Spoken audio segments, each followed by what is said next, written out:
Zhao Zhenhao. 早上好. The victory is the victory. Here we have Chris Froome preparing for the final stage. We're at the 2023 Tour of Hainan. Sure, it's one of those smaller races, but these smaller races help form the whole tapestry, the makeup of the cycling calendar when you're looking at any season. From these smaller races all the way up to the Tour de France, they all have their spot, and you get a mix of teams, continental, pro-continental, and the big teams as well. It's always nice doing races in new places. Races take you places. Exactly. My first year racing in China, and it's nice to be part of cycling growing in another country where it's not traditionally from.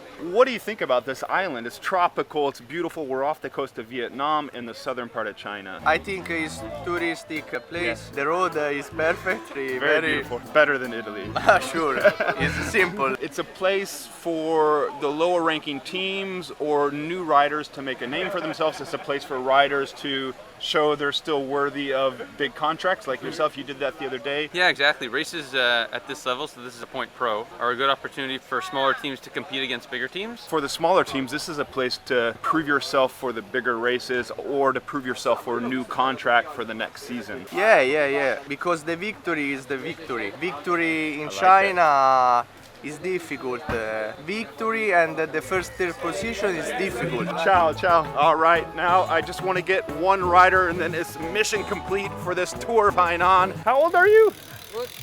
Chris, what's the importance of the Tour of Hainan for you and for these smaller teams? Yeah, lower ranked race. For me, it's just been good to come to a stage race towards the end of the year and have good legs and good feelings. Nice way to end the season. This is a proving ground for many cyclists. Like James Peakley is proving he still has it, trying to get a better contract. Some of the smaller guys trying to get new contracts. Yeah, definitely. A lot of guys here who don't have contracts at all. A lot of guys from continental teams. This is how they try and make themselves shown to the bigger World Tour team. Yeah, it's very important, like stepping stone to the bigger stage. It's very important to have these smaller races to actually get exposure and learn. These are very important for the smaller teams, the smaller riders to get their chance like you're doing. And then Cali to showcase themselves for bigger contracts. Yeah, definitely. Yeah, it's like for our sponsors and then just for ourselves as well and our teammates and everyone. It's not the Tour de France, it's not Paris-Roubaix, but these races serve their part in the whole tapestry of the world of cycling. Very much so, very much so. I mean, this is where any young up-and-coming talent is going to show itself in these next level down races, I guess.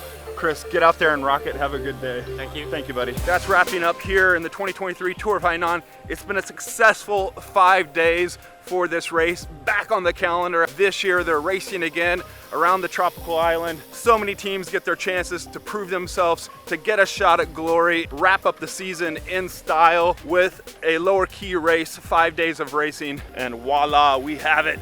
Tour of Hainan.